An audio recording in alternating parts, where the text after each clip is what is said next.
Beaucoup pensent pas en devoir vendre leur voiture après 2 ou 3 ans, craignant qu'elle ne dépasse pas 160 000 km. Pourtant, des Porsche ou Ferrari dépassent souvent ce kilométrage. Il existe une raison commune. J'ai possédé de nombreuses voitures de luxe, sportives et exotiques que j'ai fait durer sur des centaines de milliers de kilomètres. Je vais partager 7 conseils et règles pour chaque véhicule avec vous dès maintenant. Allons-y. La vie est trop courte pour conduire des voitures ennuyeuses. Le premier conseil porte sur les vidanges d'huile. Beaucoup utilisent de l'huile générique et pensent que cela suffit. Soyons honnêtes, la plupart des voitures actuelles sont turbo-compressées et à injection directe, une combinaison mortelle pour dépasser 480 000 km. L'injection directe génère des dépôts de carbone et applique une forte pression avec le carburant dans la chambre de combustion. Ces deux combinaisons, ainsi que la suralimentation par turbocompresseur, signifient que vous allez avoir de gros problèmes. N'utilisez jamais de l'huile conventionnelle ordinaire à moins d'utiliser un moteur à l'ancienne. Véhicule basique, comme une Toyota Corolla à moteur atmosphérique. Mais une huile minérale ne doit jamais dépasser 5000 km. Utilisez toujours le meilleur filtre possible pour les véhicules haut de gamme, notamment ceux avec moteur turbo à injection directe. Comme la grande majorité des BMW, Mercedes, Audi, Alfa Romeo, presque tous les véhicules de nos jours ont cette combinaison. Pour éviter ces problèmes, utilisez uniquement des huiles synthétiques de qualité et bannissez l'huile minérale. Évitez les produits à bon marché ainsi que les filtres à huile basique comme ceux de type Pep Boy, car le filtre est aussi essentiel. Un filtre de mauvaise qualité finira aspiré. De nombreux cas relatent des filtres à huile qui s'effondrent, introduisant de nouvelles impuretés dans le système de lubrification. De bons filtres à huile, une bonne huile synthétique, doivent être changés. Pas plus de 5000 km si vous êtes dans des conditions difficiles, si vous faites de la course ou si vous conduisez de façon sportive. Il ne faut surtout pas dépasser 5000 km. Si vous faites un mélange de conduite sur autoroute et en ville, vous pouvez probablement aller jusqu'à environ 8000 km. Mais ces chiffres absurdes que vous entendez, beaucoup de ces intervalles de vidange d'huile à 13 000, 18 000, 20 000 km, c'est insensé. Vous risquez une panne grave. Cherchez des huiles adaptées, surtout pour les moteurs turbo à injection directe. C'est essentiel. Et notez absolument ce chiffre parce que si vous n'achetez pas une huile avec ces additifs, vous allez vraiment avoir des problèmes. Spécification API SP ILSAC GF6S. Vous avez besoin de types d'additifs très spécifiques. Ce que ça fait, c'est que ça aide à décomposer les dépôts de carbone, et au minimum, ça n'aggrave pas le problème. Parce que si vous n'utilisez pas les bons types d'huile, vous pouvez en fait provoquer une condition appelée préallumage à basse vitesse, dont personne ne parle jamais, mais dans un moteur où vous avez des conditions de préallumage causées par l'encrassement au carbone, une forte pression d'injection avec une forte injection de carburant dans la chambre de combustion signifie que ce préallumage à basse vitesse revient presque à prendre un marteau et à frapper le dessus de vos têtes de piston.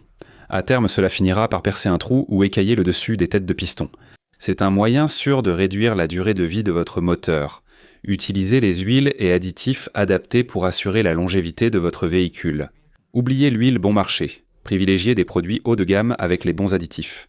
Une autre caractéristique essentielle est à considérer. Beaucoup l'ignorent. Vous allez chez le garagiste et le réceptionniste vous demande « Voulez-vous faire une vidange du liquide de refroidissement aujourd'hui ? Il semble que votre kilométrage l'exige. » Et beaucoup de gens refusent. Ils disent que c'est de l'argent gaspillé. Même si c'est peut-être secondaire à la vidange d'huile, c'est juste après. En fait, beaucoup de ces moteurs sont maintenant principalement en aluminium. Culasse en aluminium, blocs et carters en aluminium et bien sûr même les noyaux. Les noyaux de chauffage ainsi que vos radiateurs. De nombreuses pièces sont en aluminium, qui corrodent facilement. Sans le bon liquide de refroidissement, vous risquez de gros problèmes. Parce que des dépôts commencent à se former, toutes sortes de problèmes catastrophiques peuvent apparaître à l'intérieur. Un mauvais liquide de refroidissement peut commencer à se dégrader, à former des dépôts, ou même créer une condition acide toxique, ce qui peut commencer à ronger vos pompes à eau, vos thermostats et beaucoup d'autres raccords, ce qui signifie que des fuites peuvent apparaître dans votre système. Se fier uniquement à la couleur ne veut pas forcément dire que votre liquide de refroidissement est bon. Pensez au niveau de pH, à la quantité de corrosion que vous allez ajouter, il faut y penser maintenant. Nous ne sommes pas des chimistes. Assurez-vous de vidanger entièrement le liquide de refroidissement tous les 2 à 4 ans. Vous pouvez le rincer à l'eau, mais au final, remplissez-le avec un liquide neuf, de qualité et de la couleur correspondante. Liquide de refroidissement pour votre véhicule, et il doit être du bon type car ce véhicule spécifie clairement un type de liquide de refroidissement. Si vous vous en écartez, vous pourriez aussi introduire toute une nouvelle série de problèmes. Un autre problème que beaucoup de gens négligent, ils se disent simplement « Vous savez quoi ? Oh, regardez le gallon, c'est 4,50 le gallon. Pour le liquide standard, je peux le faire à 3,25. le gallon je peux économiser de l'argent. Devinez quoi? Un carburant bon marché et bas de gamme peut avoir un impact. Il est donc essentiel d'acheter chez Shell ou Mobil. Ils fourniront la meilleure qualité avec les bons additifs, assurant un schéma de pulvérisation optimal. Rappelez-vous que beaucoup de choses dans votre système de carburant, lorsque vos injecteurs sont neufs, ils pulvérisent comme un joli petit éventail, c'est une belle brume. C'est une répartition uniforme du carburant, beaucoup de ces véhicules utilisent l'injection directe. Il faut que ce carburant soit bien réparti. Avec le temps, à cause des dépôts de carbone, vous commencez à avoir plus de gouttes. Le jet devient irrégulier. C'est un peu comme si vous souffliez dans une paille, ça sort de façon désordonnée à l'arrière. Tout éclaboussé. Eh bien, ça ne vous aide pas du tout. Cela peut créer d'autres problèmes. La détonation. Si vous n'obtenez pas une bonne combustion, une combustion régulière, vous pouvez provoquer une détonation.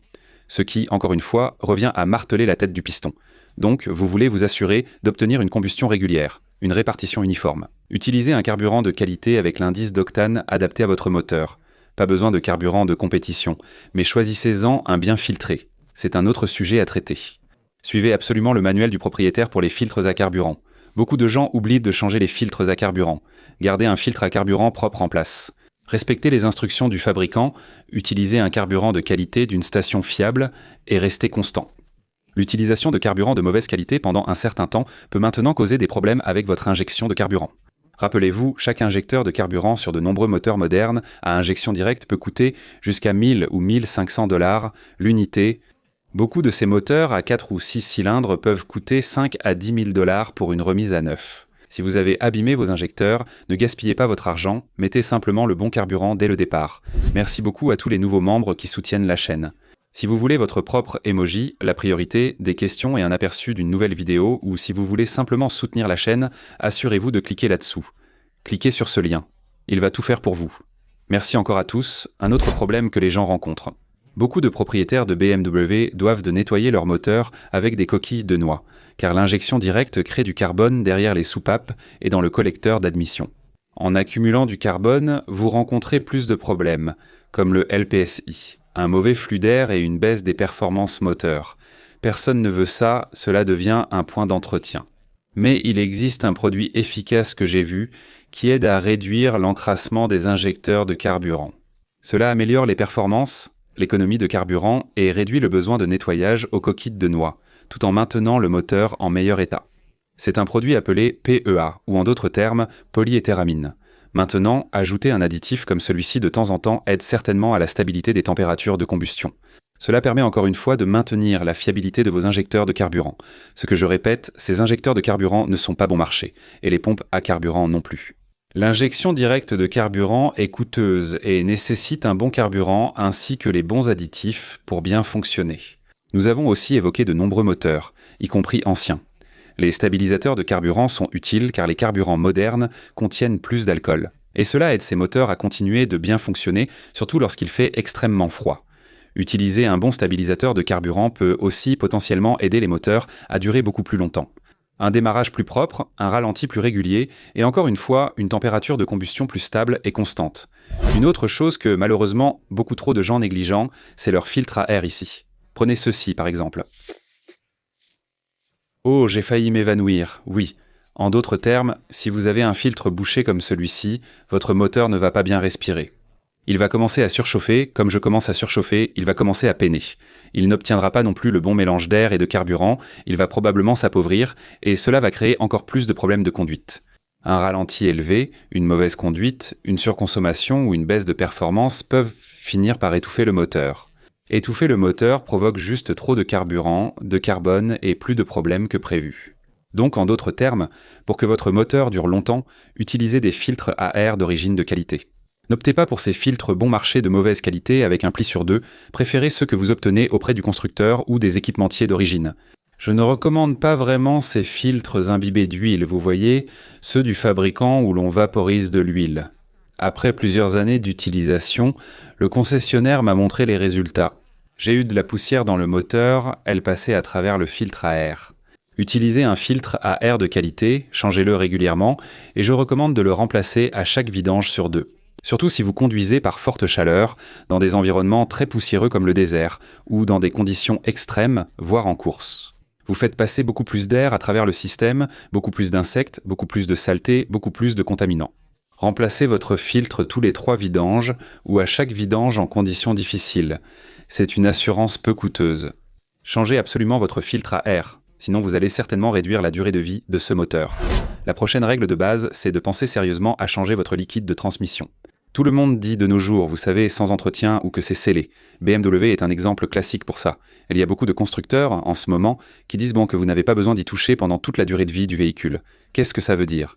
Le véhicule ne durera que 60 000 à 80 000 miles. Parfois, c'est tout ce que votre transmission offrira si vous ne l'entretenez pas. Maintenant, considérez ceci. Vous achetez une voiture d'occasion qui a peut-être 140 000 miles. Vous ne connaissez pas son historique. C'est probablement un plus grand risque d'aller là-dedans et de la vidanger. À ce stade, vous ne savez pas comment l'entretien a été fait. Elle a beaucoup de kilomètres et il y a sûrement déjà du vernis et des contaminants sur les plaques. Dans cette transmission, vous pourriez même aggraver les dégâts. Au mieux. Pour un moteur très kilométré, je ferai une vidange et un remplissage, mais jamais de rinçage sur une boîte auto à fort kilométrage. Une boîte auto à convertisseur de couple reste assez simple. Il est essentiel de remplacer régulièrement le liquide d'une boîte manuelle, comme pour l'huile du différentiel. Les transmissions CVT sont aussi souvent mentionnées. Jatco, plus on en fait, mieux c'est. Remplacez-le régulièrement et si le manuel indique une fréquence, faites-le encore plus souvent. Revenons aux transmissions automatiques à convertisseur de couple. Consultez le manuel du propriétaire. S'ils vous disent qu'on de changer le liquide pour cette marque en particulier, faites-le, mais encore plus important, faites-le plus fréquemment. Et même pour les marques qui sont scellées, réfléchissez sérieusement à faire un changement quand même. Une vidange complète du liquide n'est pas forcément quelque chose que je recommande fortement. Cependant, une vidange et un remplissage régulier garantissent toujours que vous avez un liquide frais. Ainsi, vous évitez de remuer les vieux dépôts et de les faire circuler dans le système, car souvent, une vidange complète pousse ces résidus dans le carter de la transmission. Vous risquez d'avoir une transmission qui patine vite, donc ne la rincez pas, faites juste une vidange et remplissez-la. Une autre règle que j'ai toujours suivie avec toutes mes voitures de luxe, toutes mes voitures exotiques et bien sûr toutes mes voitures de tous les jours, et j'applique cette règle. De manière générale, on aime l'apparence de nos voitures. Vous l'achetez neuve et souhaitez qu'elle reste comme telle longtemps. Si vous observez votre véhicule en allant au magasin ou chez vous, vous lui portez attention. C'est un sentiment de fierté qui vous porte, s'installe dans votre esprit et devient un jeu mental. Si votre voiture est belle, vous vous sentez bien. Si vous vous sentez bien, vous allez faire l'entretien, vous allez prendre soin de votre voiture, alors gardez votre voiture propre.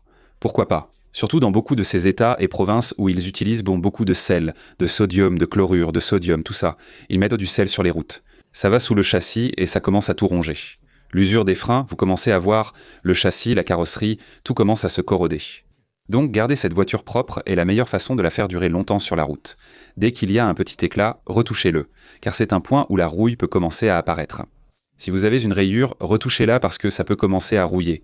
Tout métal exposé finira par rouiller avec le temps. Personne ne veut d'une voiture rouillée, parce que si elle commence à rouiller, vous en aurez vite assez. Vous souhaitez la vendre, mais si vous cherchez une voiture dépassant 300 000 miles, j'ai une 911 à fort kilométrage qui reste spectaculaire. Pas parfaite. Elle a un peu de patine, mais j'en prends soin. Liquide de refroidissement et huile sont en bon état, vidange faite à l'automne. Si vous laissez une voiture, par exemple un véhicule d'été, stationner longtemps, faites donc toujours la vidange d'huile. À l'automne, pas au printemps, car les acides se sont déjà accumulés. Avant de garer la voiture, vérifiez qu'elle avait de l'huile propre, car l'huile acide attaque le bas moteur. Elle attaque la pompe à huile, les paliers et les coussinets de bielle. Je l'ai constaté lors de démontage de moteur, cela peut causer de sérieux dégâts. Donc au final, assurez-vous de vous occuper de tout ça quand vous rangez un jouet pour l'hiver, il s'agit surtout de bien s'en occuper. La propreté contribue à la longévité du véhicule. Entretenez la carrosserie et nettoyez le dessous où la corrosion débute souvent. Vérifiez bien sous les bas de caisse et les passages de roues. Ce sont les zones clés. Nettoyez bien dessous, car le sel s'y accumule et la rouille démarre là, progressant de l'intérieur vers l'extérieur. Nettoyez toujours du bas vers le haut pour que votre voiture tienne la route sur des centaines de milliers de kilomètres. Autre règle importante, quand je monte dans une voiture, ma femme m'a demandé de laver sa voiture. En montant dedans, le voyant de carburant faible s'allume. Oh non, c'est janvier, il fait froid, je dois faire tourner la voiture au ralenti. C'est mauvais. C'est vraiment mauvais, surtout encore plus en hiver. Avoir un niveau de carburant bas signifie que tu pourrais avoir de gros problèmes. Ça introduit plus d'eau, l'eau se sépare. Tu as des problèmes à cause de ce niveau de carburant qui a en fait une forte teneur en alcool. Oui, tu as plus d'eau et d'humidité, ce qui cause des problèmes de conduite et de l'eau dans les injecteurs. La pulvérisation n'est plus uniforme. Avoir un niveau de carburant bas signifie que tu pourrais commencer à griller une pompe. Les pompes à carburant grillées vont te coûter beaucoup d'argent en pièces et en main-d'œuvre. Le carburant sert aussi de lubrifiant et de refroidisseur, aidant à refroidir le moteur comme le liquide de refroidissement. Le carburant, bien qu'il soit combustible et explosif à la pompe, produit en fait un effet refroidissant. Donc si tu fais tourner ça à sec, ou si tu commences à détonner, et que tu continues à rouler en tout sautant un peu, et que tu fais passer un très faible niveau de carburant dans cette pompe. Cela peut maintenant créer une chaleur supplémentaire dans cette pompe et, en peu de temps, la griller, donc roule toujours avec au moins un quart de réservoir de carburant. Je recommande surtout en hiver de ne pas descendre sous la moitié, principalement pour éviter de surchauffer la pompe à carburant. Aussi, ça aide à éviter la séparation et l'isolement des alcools et de l'eau dans le carburant. Mais aussi, imagine si tu es bloqué, si ton véhicule est coincé, si tu es pris dans une tempête de neige, et que tu dois rester au ralenti dans un fossé pendant des heures en attendant de l'aide, eh bien tu veux t'assurer d'avoir assez de carburant. C'est un petit renfort supplémentaire. Mais si tu veux un véhicule de luxe, mais aussi quelque chose qui va durer longtemps. Juste là, ce sont mes véhicules Lexus préférés, et là-bas, peut-être quelque chose d'un peu moins cher. J'espère vous voir tous très bientôt. À la prochaine tout le monde, salut!